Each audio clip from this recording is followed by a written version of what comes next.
Hello there guys, what is going on? SonOfChelsea back here again for my rational perspective on Chelsea 1, Red Bull Salzburg 1. Graham Potter's first game in charge ends in a draw. An undeniably frustrating result. The performance I felt was overall encouraging.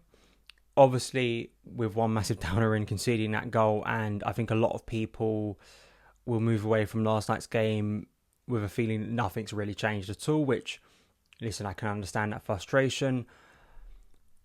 I'm more on the positive side, or at least the hopeful side around things. Maybe I'm in a minority. Maybe from just what I'm seeing at the moment is kind of giving me negativity. So maybe some of you guys were quite encouraged by what you saw. I was a little bit taken aback by how doom and gloom things were last night. I understand people were still hurting from Thomas Tuchel. I wasn't at the game.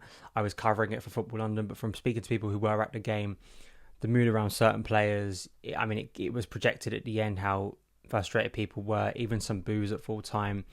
I am a little bit surprised in that, to be honest. And listen, I think context is key. Obviously, people are, I would assume that a majority of Chelsea fans are quite unhappy or at least shocked that Thomas Tuchel isn't in charge anymore. There was a lovely sort of minutes applause for him in the 21st minute, wasn't it, in the first half.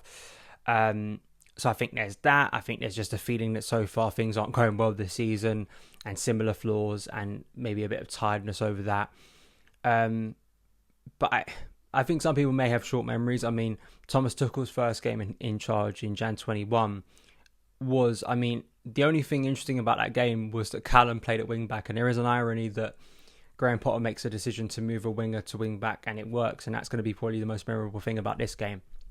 So judging what's going to happen in a coach's time at Chelsea based off one game, particularly if we just look back to Thomas Tuchel, I'm not saying that we're going to win the Champions League. I think it's very unlikely this season, but I think people are being quite flippant, and I understand the pain and kind of frustration and sadness that something has ended quite abruptly. But I also feel that there are signs of encouragement.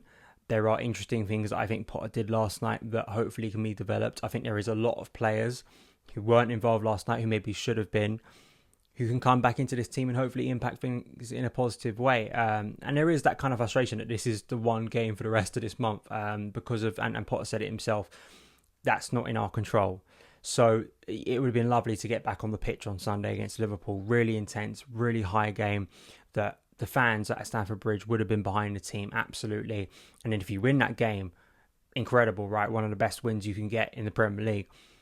We have to wait for that, unfortunately. And listen, I think the group stage it's not good reading at the moment, and it puts Chelsea under pressure to start winning games and potentially have to win all of them now with a double header against AC Milan, who won last night against Dynamo Zagreb. So I'm going to go with pros and cons, right? That's what I'm going to do for this review. So he started with the 3-5-2. I think there was a lot of debate around whether it was going to be was it 4-3-3? Was it 4-2-3-1? I'm sure in phases of the game you could pick out things that made it look like a 4. Absolutely, as we see in a lot of games now. There was, of course, the surprise change in Raheem Sterling basically playing as a wing back. There was a lot of it that reminded me about Hudson-Odoi in the early Tuchel days because he was pushed up so high. We'll get into Raheem Sterling and his positioning and how it worked and all that good stuff. But yeah, Cucurella, Silva and Dave as the back three. Obviously, Kepa in goal, Mendy's injured. Reece James at right wing back. I think Jorginho was absolutely the deepest midfielder. I don't think it was a double six. I think he was playing as the 6. Kovacic and Mount ahead of him. Already said Sterling as kind of the left wing back, really high up. Kai, I think, was playing. You could argue he was playing as a second forward. I think at times he was kind of playing a little bit more attracted to Pierre-Emerick Aubameyang. So the team selection surprised people, and I think there are some negatives in terms of some of the personnel that Potter chose, and hopefully we don't see that again, because I think if this is going to be a rebuild, if this is going to be a transition, a lot of buzzwords there, but I think that some of it has to be putting fresh faces into the team, because I think there are some players who I personally don't want to see on a majority of games for Chelsea this season, and that hasn't changed because of a new head coach, but we'll get into that. I liked the energy of the team. I liked the variation in attack, the 1-2 touch kind of play that I think at times, whatever it was under Tuchel, whether there was just a lack of communication at the end that broke down between the players and Tuchel, I like the fact that Chelsea were getting more bodies into the box. It felt like there was a lot more ways for Chelsea to go about things. And at times when you do take those risks on the ball, you are, by their nature, they can go wrong.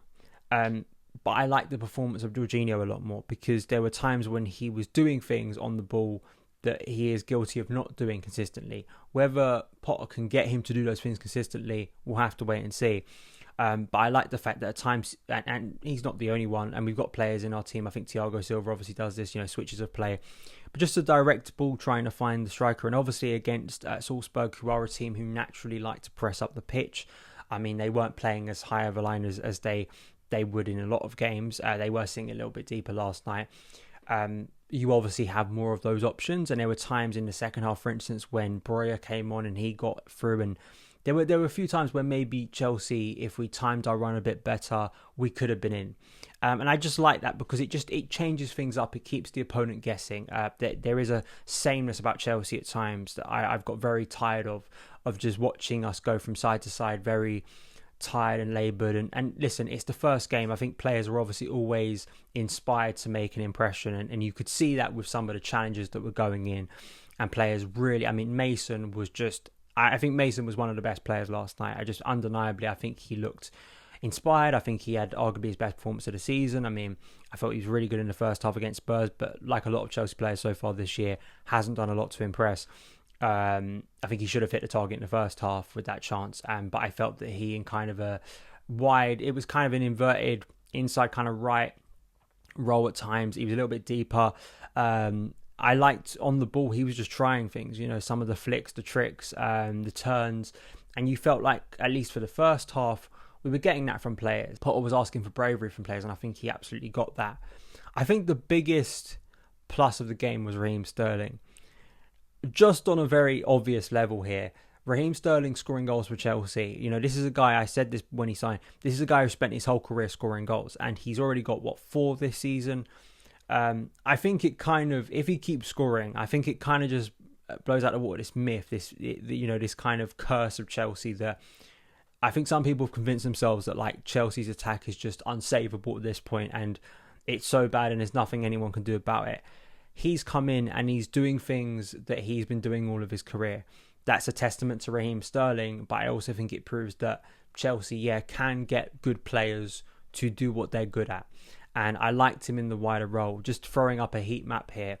This was a comparison between his last game against Zagreb compared to last night against Salzburg. You see he's very wide.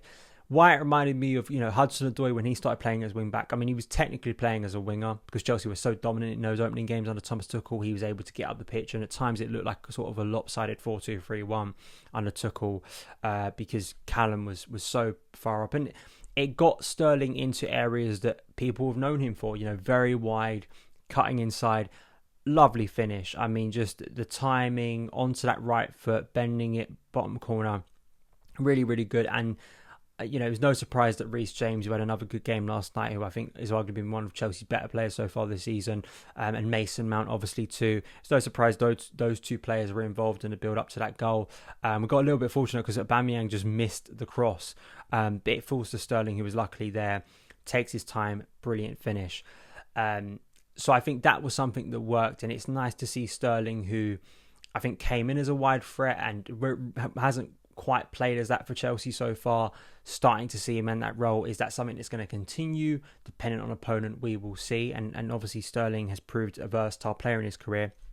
Could he do the same on the right? I think he could. But cutting in on the left onto that right foot is obviously where I think he's most dangerous from a goal scoring point of view. And that's a positive for Graham Potter. I think I've already said this. I think Mount was tenacious. I think he had quality on the ball.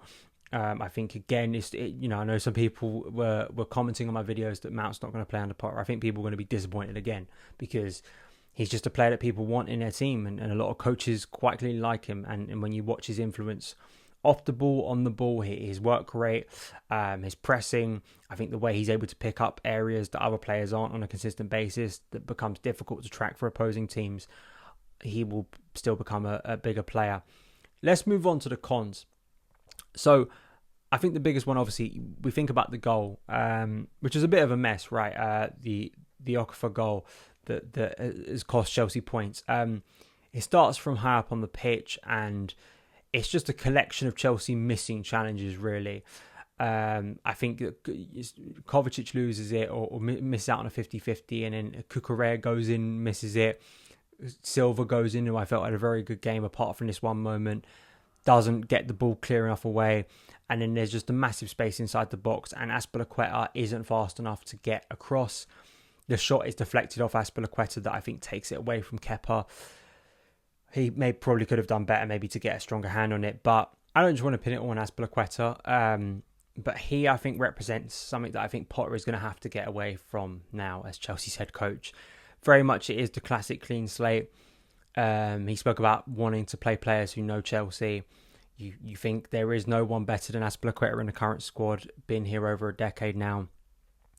But he's not a player I want to see consistently playing for Chelsea, because I don't think he represents what I think maybe the new ownership is going for, and just what this Chelsea team needs, I think, in defence anymore. I felt this was actually one of his more encouraging performances, but again, now you just see in one moment, which is so costly in a game, just his lack of speed across the ground. And, the good thing for Potter is he's got options to change that. He's got Wesley Fofana, he's got Kalidou Koulibaly, he's got Trevor Chalobah, who I think, for me, should still be ahead of Azpilicueta in the pecking order. And it's just kind of one of those things about experience that I think annoyed me in the Tuchel reign as well, that experience doesn't always mean you're sort of guaranteed no mistakes, and it isn't always a guarantee of consistent performance.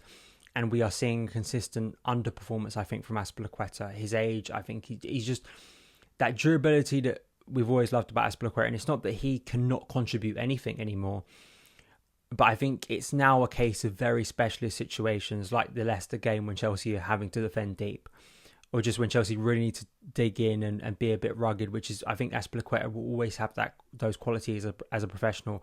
But I think when you're looking to be more progressive, which Chelsea were last night, in possession, trying to press up the pitch, trying to get bodies forward, you need mobility on the right side of that defence. And I've always said this, I think, with Reece James, you need someone who's going to be able to cover that ground. And you do wonder in that particular moment, it's a massive hypothetical, right? Because there are so many variables in football and chain reactions of players doing things or whatever, and what they've been asked to do by a coach. But you just wonder in that particular moment, if Fofana's there, if Koulibaly's there, if Trevor Chalobah's there, do they get across quicker to clear that ball? And I just wonder if that's something that Potter's going to be thinking about over the international break. Again, clinical finishing. I mean, I was more encouraged that we were getting into better positions, but there still is an argument to be had of Chelsea just not taking enough shots. This has been something that's been present in Chelsea for quite a while now, with a variety of players, which I know makes it quite frustrating to analyse the attack, because that's when you do kind of lean into sort of mythical things of kind of going across the club, and why players aren't taking shots. I think Broya had one of the best opportunities right at the end there. Such a shame, because that would have been a truly wonderful moment for him as a young player at Chelsea and really proving himself. I was more encouraged that we were getting into better positions, and I'd always preferred that than the alternative, which is just not getting into any positions at all and not looking like we're doing anything in attack. But it still is a general frustration, and we can have as people are already doing, having the jokes about Brighton, but it's not exactly a new thing for Chelsea to not be great in front of goal. I just hope again that maybe new energy into this team, new ideas, and having players like Raheem Sterling, hopefully Aubameyang getting up to speed, giving Broya a few more opportunities. I can't go throughout this review without mentioning Hakim Ziyech, who his kind of reputation at Chelsea is probably at its lowest right now, and he could have won the game actually. And that was that moment. It wasn't long after they'd equalised actually. It was Kepa rolling the ball out and Broya charging forward, and eventually I think he got the ball back and then crossed it into the box. From one end to the other, really quick play, and it was a good demonstration of what I liked about last night's performance, of just that variation in attack. There was there's a game state, desperation to go on and win the game, and a team who were exposed at that point. But for Hakim Ziyech again, it's just, I don't see a guy. It's a bit like the Lukaku situation last year. I don't see a guy trying to change his destiny at Chelsea. I see a guy who has already kind of made his mind up. I'm not in Hakim Ziyech's mind. We're not in these players' minds. We don't know what they're thinking. But I can only judge on his performances, and his last 2 or 3 performances have been dreadful. I mean, just in terms of just the languid kind of almost just very casual nature to the way he's going about things. And I think it's the same for Christian Pulisic. You know, he's not as bad, but it's just there has to be a responsibility shared with players of doing things on the pitch to actually make a difference. And I think at times there are people who just want to defend players because of their aesthetic qualities or because of things they've done in the past. And Ziyech, as an experienced senior player in this squad, is putting in performances that I think if he wasn't the status he was, would not be getting near the first team. And again, I think it's on Potter to, with the power he has, we don't see what's going on in training, to make bold decisions and to start to phase out players who either don't want to be here anymore or aren't going to offer him in the long term what he wants from this Chelsea team. And that's, unfortunately, that drags down the mood from a night that could have been more positive. So that's kind of my feeling on the game.